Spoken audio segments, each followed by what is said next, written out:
జిల్లా నూజివీడు నుండి తిరుమల తిరుపతి ద్వారకా తిరుమల విజయవాడ కనకదుర్గ దేవస్థానాలకు 20 టన్నుల కూరగాయలను వెంకటేశ్వర స్వామి భక్త సమాజం సభ్యులు పంపించారు.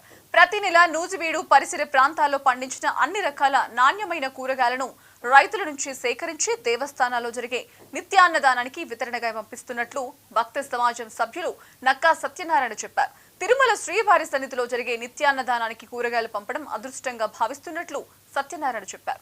కూరగాయలు అందజేసిన రైతులందరికీ స్వామివారి కరుణ కటాక్షాలు కలగాలని కోరుకుంటున్నట్లు సత్యనారాయణ చెప్పారు. ఇది 31వ బండి.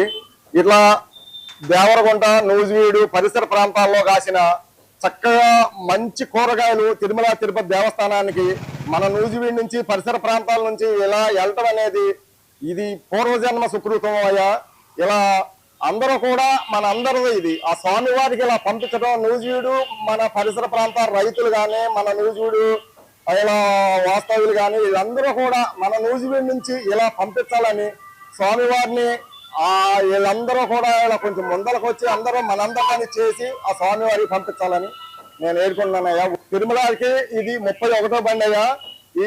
ఇది 12 టన్నులు. అదే రకంగా ద్వారకా తిరుమలకి 31, అది 4 టన్నులు. అమ్మవారికి ఇప్పుడు పంపిస్తున్నాం. ఇంత కింద కూడా పంపించాం. శాకాంబరి ఉత్సవాలకు 8 టన్నులు ఇచ్చామయ్యా. ఇప్పుడు ఒక 3 టన్నులన్నర.